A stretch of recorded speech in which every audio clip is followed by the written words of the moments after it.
In 1893, a chunk of rock hauled out of the bottom of the Grand Canyon was displayed in Chicago and called the purest copper ore on Earth. The man who found it was a broke prospector, with no formal geology training and no capital.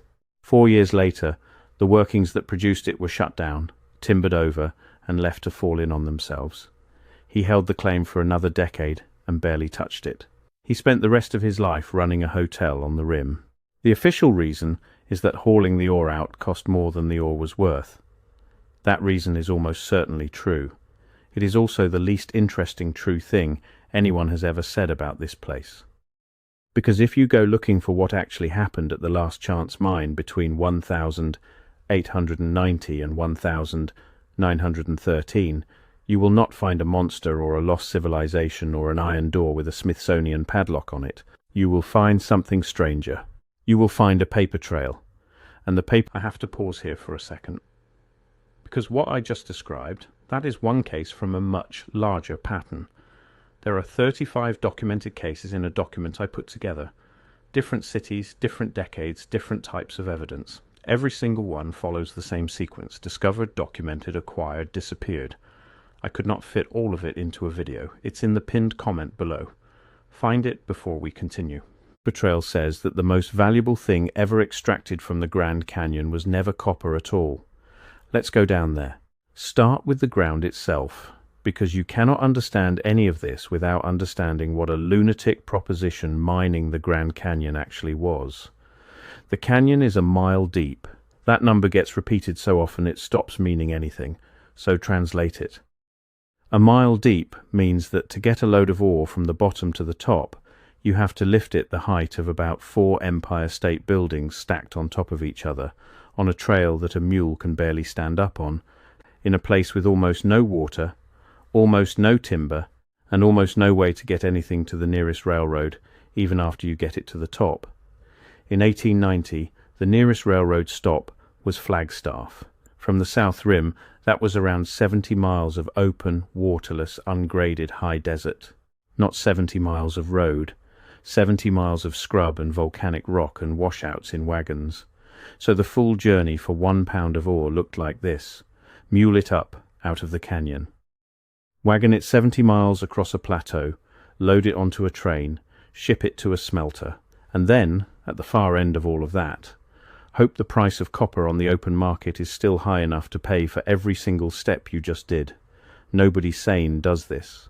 Which is exactly why the men who did it were not sane in the way the rest of the country was sane. The 1880s in northern Arizona were full of them, cattlemen who went broke, silver men who had chased the boom to Tombstone and missed it, drifters who came out of the Civil War 30 years earlier and never really came back. They spread out across the Colorado Plateau looking for anything, and what they mostly found was that the Grand Canyon is beautiful and useless. Then a prospector named Pete Berry filed on something that was not useless. Berry had been kicking around the canyon since the 1880s. In 1890 he staked a claim down on Horseshoe Mesa, a spur of rock that hangs out into the canyon about 3,000 feet below the south rim. He called it the Last Chance.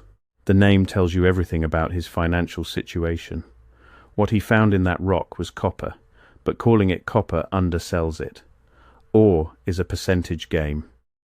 Most copper mines in the American West at that time were working ore that ran a few percent copper by weight, and a few percent was enough to build an industry on. The stuff Berry pulled out of Horseshoe Mesa was reported at percentages that made mining men look twice, high enough that pieces of it were shown at the World's Columbian Exposition in Chicago in 1893, and hung with a reputation as some of the purest copper ore anyone had put on a table.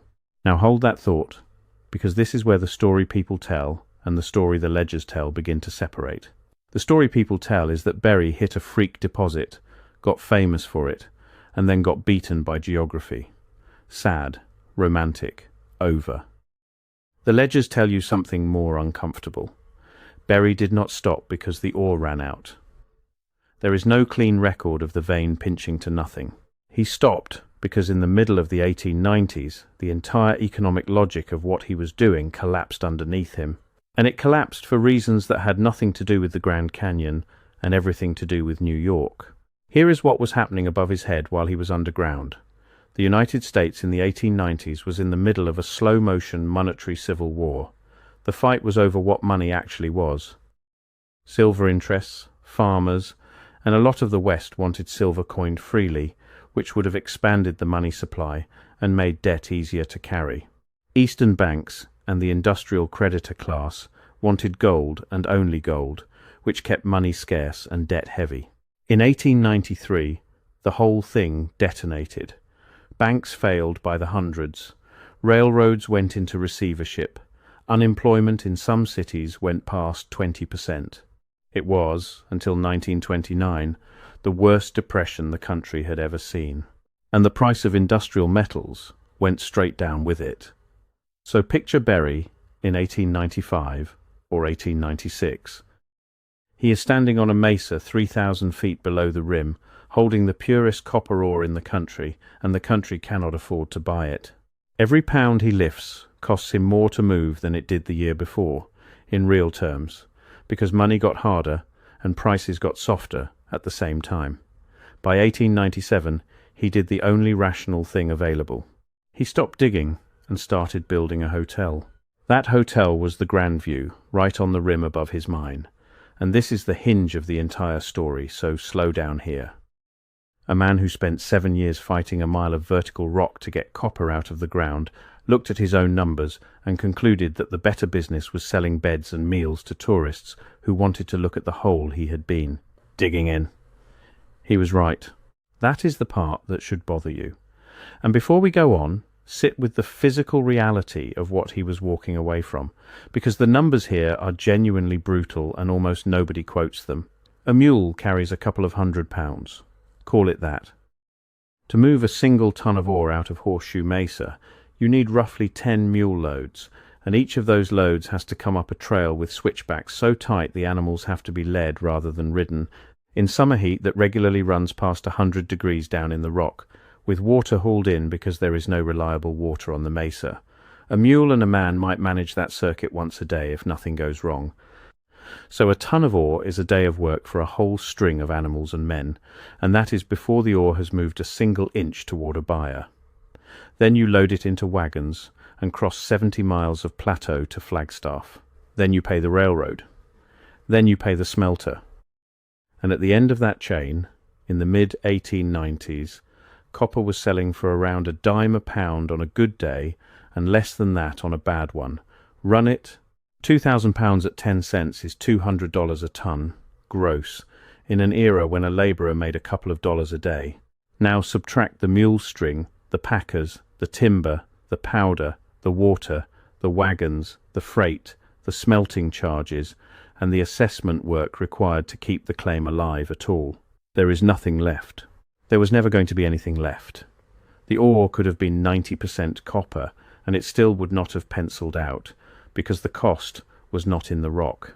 The cost was in the mile. That is the sentence that explains the Last Chance mine, and it is why the treasure hunters have always had the geometry backwards.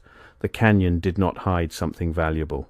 The canyon made everything inside it worthless by making it unreachable, and then it made everything outside it valuable by being worth looking at. Now, about the iron. You will hear it said that the Last Chance was sealed with iron in 1897, and that phrase has taken on a life of its own. Let's be straight about what is documented and what is folklore, because the difference is the whole point of this video. What is documented is that the workings went quiet, that the shafts and adits on Horseshoe Mesa were closed off and left, and that they have been progressively sealed, barred, and gated ever since, right through the 20th century, by owners and later by the federal government. The Park Service has been closing mine openings in that canyon for decades, and they will tell you exactly why. Old mines fill with bad air, old timbers rot, old shafts collapse on tourists. The bars and the grates and the plates are real. You can see them. What is not documented is a single dramatic night in 1897 when men with lanterns bolted an iron door over something they found. That version grew later, in retellings, the way these stories do. Nobody who tells it can produce the document. So if the iron door is the thing you came for, I am going to disappoint you in about 90 seconds, and then I am going to give you something better. because there is a much more famous story about a sealed cave in the Grand Canyon, and we need to deal with it head-on before we go any further. On the 5th of April, 1909, the Arizona Gazette ran a piece about a man named G.E. Kincaid, who claimed to have found an enormous cave system high in the canyon wall while traveling the Colorado River. The article describes tunnels cut into rock, chambers holding hundreds of artifacts, copper weapons hardened by some lost process, urns, granaries, statuary of an Eastern caste, and mummified remains. It says the work was being conducted under the direction of the Smithsonian Institution, and it names a Professor S.A. Jordan as the man leading the expedition. It has fueled 100 years of speculation, and it is, by every check anyone has ever been able to run, unsupported.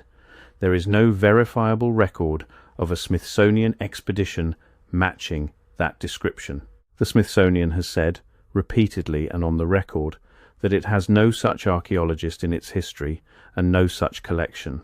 The two names in the article, Kincaid and Jordan, have never been reliably matched to real careers. And the Arizona Gazette in 1909 was a paper competing for readers in a boom territory, in an era when newspapers printed sensational stories with the same enthusiasm they printed the weather. If you want me to tell you that a cave full of Egyptian artifacts is sitting behind a government gate above the Colorado River, I cannot do that. There is no evidence for it. Anyone selling you certainty on that point is selling you something. But here is the question that never gets asked, and it is the one that actually matters. Why did that story land so hard? Why, in 1909, was the American public so ready to believe that the federal government and a national museum were quietly emptying the Grand Canyon of something valuable and telling nobody? The answer is that between 1897 and 1909, that is more or less what people watched happen. Not with mummies, with land. Follow the money. In 1901, the Santa Fe Railway completed a line from Williams, Arizona, straight to the south rim of the Grand Canyon. 64 miles of track, ending at a place with no city, no industry, and no reason for a train to go there except that people would pay to look at a view. Understand what that did to the arithmetic. Overnight, the 70-mile wagon haul that had strangled Pete Berry's copper ceased to exist. The bottleneck was gone. If the constraint on the last chance had really been nothing but transport, 1901 should have been the year the Grand Canyon mining boom finally began. It was not. Almost nobody went back down for the copper. Instead, the railroad brought tourists. In 1905, the Santa Fe's hospitality partner opened the El Tova Hotel on the rim, a luxury lodge with electricity and steam heat and imported furnishings, at a spot where 20 years earlier a man could die of thirst. The rim was no longer a frontier, it was a product, and the moment it became a product, the mining claims changed function. This is the part of the story that is fully documented, sat in federal court, went to the Supreme Court, and is somehow less famous than a newspaper hoax. Under the mining law of that era, a citizen could stake a claim on public land, and if he did the required assessment work, he could hold and eventually patent that ground. The system was designed to get minerals out of the West and into the industrial economy. It assumed the person filing actually wanted the minerals. Ralph Cameron figured out you did not have to want the minerals. Cameron had been one of Berry's partners in the early days, a genuine canyon man who had helped build trails and knew the ground, and he noticed something. The Bright Angel Trail, the main way down into the canyon from the south rim, ran through ground that could be claimed. So he claimed it. He and his associates staked mining claims strung along the trail, at the head of the trail, at the springs, at the good spots on the rim, and in places conspicuously convenient to the new railroad and the new hotels. Then he charged a toll to walk down, $1 a head to use the trail, on land that belonged to the public, held under claims that were supposed to be about extracting ore. The Park Service's own histories are blunt about what those claims were. Some of them never produced meaningful mineral output at all. They were legal fence posts. They existed to control access to the one thing in that canyon that reliably made money, which was the flow of human beings coming to look at it. Now put those two facts next to each other. Pete Berry, working a genuinely extraordinary copper deposit, could not make it pay and switched to hotels in 1897. Before I go further, that document in the pinned comment. If you have not found it yet, go there now, because everything I cover in these videos is one piece of a pattern that only becomes visible when you see all 35 cases together. The document shows you the full pattern. What I can show you here is the surface. What is down there is everything underneath it. Pinned comment, now, then come back. Ralph Cameron, working claims that in some cases produced nothing at all, made a fortune off the same ground and rode it into the United States Senate. The rock was never the asset, the right of way was the asset. The claims were a delivery mechanism for a toll booth. And the man who wrote the checks at the top of this pyramid tells you everything about who was really mining the Grand Canyon. Around 1913, Pete Berry sold his Grandview holdings. The buyer was William Randolph Hearst.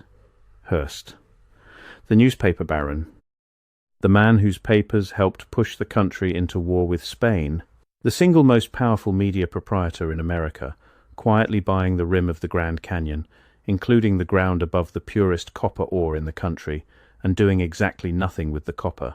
He did not reopen the Last Chance. He sat on it for decades.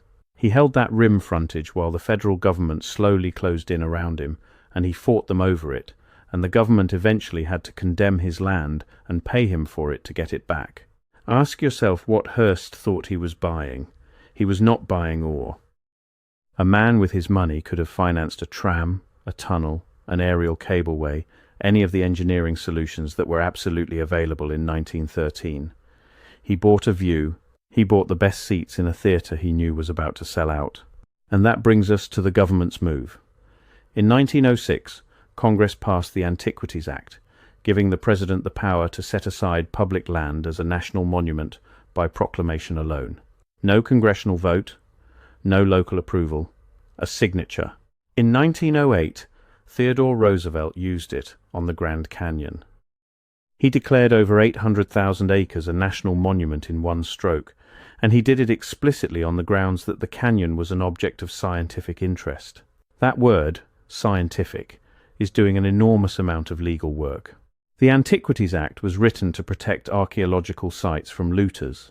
Roosevelt stretched it over an entire canyon. Arizona interests screamed. Cameron sued.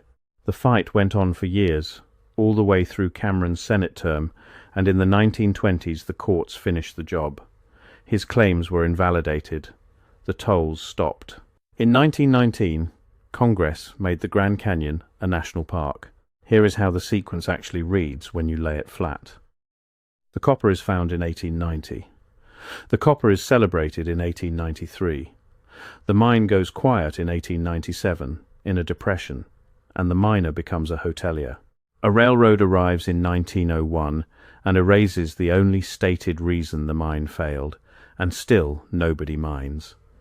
Instead, claims that produce no ore are used to control who walks into the canyon and how much they pay.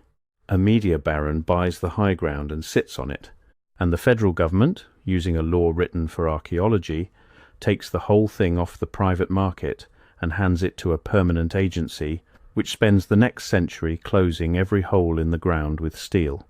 Everything in that sequence is documented. Not one step of it requires a lost civilization, but look at what it produces. It produces a landscape where a mile-deep gash in the earth is full of sealed openings, where the government controls all access, where the mining record is thin and strange, and where the most powerful newspaperman in the country once bought the ground and never told anyone why. Of course, people think something is hidden down there. The pattern of a cover-up is present, the behavior is present. Only the treasure is missing. Now let me steelman the other side properly, because the people who believe there is more to this are not making a random error. They are noticing something real and then reaching for the wrong explanation. The strongest version of the alternative case goes roughly like this. Point 1. The purity. Ore that clean is not typical. It is unusual enough that when people first hear the number, they assume it must be wrong, or that it must be native copper rather than an ore body, and that raises a question that mainstream accounts wave through pretty quickly.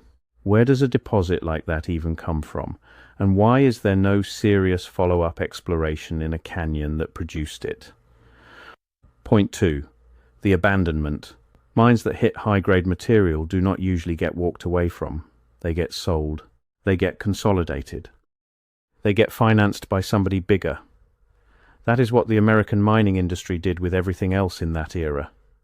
Butte, Bisbee, Jerome, all of them ended up in the hands of large capital. The Last Chance never did, and the man who bought the ground on top of it was a publisher, not a mining company. Point 3. The seal. There is an observable pattern of openings in that canyon being closed, and the closures have continued for over a century under federal authority. Point 4. The paperwork. The land was locked up by executive proclamation using a law about antiquities in a place that had just produced a national newspaper story about antiquities being removed under federal supervision. That is a coincidence with unfortunate timing, and you can understand why some people refuse to treat it as coincidence. Put those four together, and you get the Tartarian read. Something old was there. Something anomalous was pulled out. The state closed the door and rewrote the reason. Now let me tell you where that argument breaks, because I would rather give you the truth than the version that performs better. The purity is unusual, but it is not impossible, and geologists have a perfectly ordinary explanation for it, involving how copper concentrates in certain breccia pipes, which are vertical collapse structures that the Grand Canyon happens to be full of. Those structures are also why the region later attracted uranium interest. The rock is weird because the geology is weird, not because someone smelted it. The abandonment looks strange until you actually run the numbers on 1,897 copper prices, mule capacity, and the depression. And then it stops looking strange and starts looking obvious. Berry was not defeated by a conspiracy. He was defeated by a spreadsheet. The seal is real, but it is the least mysterious thing in the story. Old mines kill people. That is not a theory, that is a body count. And the paperwork is a coincidence, but only in the sense that both events came out of the same underlying condition. In 1909, America was in the middle of a decades-long argument about who owned the West, and both the Antiquities Act and a wild newspaper story about the government hauling treasure out of a canyon are things that grow naturally out of that argument. They are two symptoms of one anxiety, not two halves of one plot. So no, there was no Egyptian city under Horseshoe Mesa. There was no forbidden metallurgy. Nobody found evidence of a civilization that mainstream history has erased, and if you have been told otherwise, you have been told it by someone who did not show you a document. But the anxiety was correct. That is the thing I want you to sit with. The people who felt in 1909 that something valuable was being quietly taken out of the Grand Canyon and that they would never be told the truth about it were not paranoid. They were early. Something valuable was being taken. It was just not in a cave. Think about what actually got extracted from that canyon between 1,890 and 1,919. The copper produced almost nothing. The total recorded output from the Last Chance across its entire working life is small. Measured against the money that has moved through that canyon since, it rounds to zero. The tourism produced everything. The railroad, the hotels, the tolls, the concession contracts, the land values, the entire apparatus that eventually made the Grand Canyon one of the most visited places on the planet. That is the ore body, human attention. Millions of people, every year, paying to stand in a line and look at a hole. Pete Berry saw it in 1897, with nothing but his own failed ledger to guide him. The Santa Fe Railway saw it in 1901 and laid 64 miles of track to capture it. Ralph Cameron saw it and staked mining claims across the walkway so he could tax it. Hearst saw it and bought the balcony. And the federal government saw it and did the biggest thing anyone did, which was to take the entire deposit off the market forever and place it under permanent public administration. That last move is the one people never think of as an extraction, and it is the largest one in the story. Now, whether you think that was theft or stewardship depends entirely on where you sit, and I am not going to pretend that question has an obvious answer. Make the case against the government, and it is a strong one. The Antiquities Act let one man, with one signature, take 800,000 acres out of private reach with no vote from anybody who lived there. Arizona was not even a state yet. The people who had spent 20 years bleeding on those trails, building them by hand, dying on them, were told that the ground they had opened up now belonged to a department in Washington. The claims were voided. The tolls ended. The independents were pushed out. And the concessions on the rim, the hotels and the restaurants and the transport ended up in the hands of exactly one corporate partner, which happened to be the railroad. If your model of American history is that big capital and the federal state cooperate to squeeze out the small operator and then write the history books, the Grand Canyon between 1897 and 1919 is not a bad exhibit. Make the case for the government, and it is also strong. Cameron's tolls were a shakedown on public land. Hearst was land banking a national landmark. Left alone, the rim of the Grand Canyon in 1920 would have gone the way of every other American scenic asset in private hands, which is to say, it would have been subdivided, fenced, billboarded, and sold to whoever paid. The bars over the mine shafts have kept a great many people from dying in bad air. And the canyon is, as of right now, still there, still public, and still free of a casino. Both of those things are true at the same time. That is usually how it works, and it is why the flat version of the story, the one where the government sealed a cave to hide a lost race, is not just wrong, it is a downgrade. It takes an actual documented 100-year fight over who owns the American landscape and swaps it for a ghost story. But I understand why the ghost story wins. The ghost story wins because it is emotionally accurate even when it is factually false. It captures the feeling of standing at the rim of a canyon on land you are told belongs to you, in front of a gate you are not allowed past, being asked to accept an official explanation that is, in fairness, boring, from an institution that has not always earned the benefit of the doubt. Under that feeling, an iron door is not a claim about metallurgy. It is a metaphor that people have started taking literally. So here is where the record leaves us.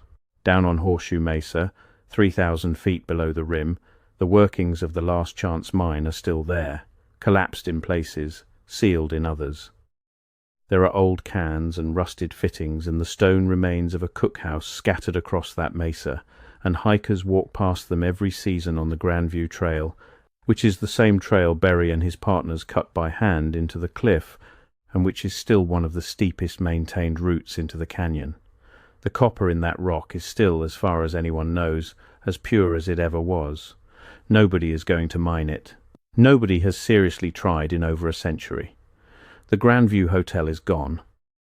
Berry's bet on tourism was correct in principle and wrong in location, because the railroad terminated at Grand Canyon Village instead of at his front door, and once that happened, the traffic went where the tracks went, and his hotel died. He sold to Hearst and left. The rim he had staked out first is now one of the quieter viewpoints on the South Rim Drive, and most of the people who stop there have no idea that the ground under their feet is the reason any of the rest of it exists. And that is what they pulled out of the Last Chance mine. Not a body, not a tablet, not a lost technology. They pulled out the discovery that the rock was worthless and the view was priceless, and every single thing that happened in that canyon for the next 120 years, the railroad, the hotels, the tolls, the lawsuits, the proclamations, the national park itself, is downstream of that one dismal little realization made by a broke prospector standing on a mesa in 1897 with the purest copper in America in his hands and no way on earth to sell it. The iron went up over the shafts, but the vault was never the mine. The vault was the view, and it was emptied in broad daylight, in public, in the newspapers, with everybody watching, and we still tell the story as though the important thing must have been hidden. That is the trick. It always is. The most valuable thing being taken is almost never the thing behind the door. It is the thing you are standing on while you are looking at the door. One last note, and this is for anyone who wants to go check the record. instead of taking my word for it, which you should. Everything in this video that is presented as fact comes from material you can find yourself. The mining claims, the toll fight, the court decisions, the proclamation, the Hearst condemnation, the Park Service's own mine closure work, it is all public.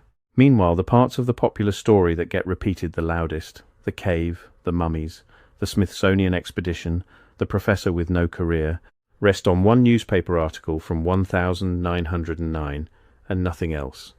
Not one artifact, not one photograph, not one corroborating document in over a century of people looking hard.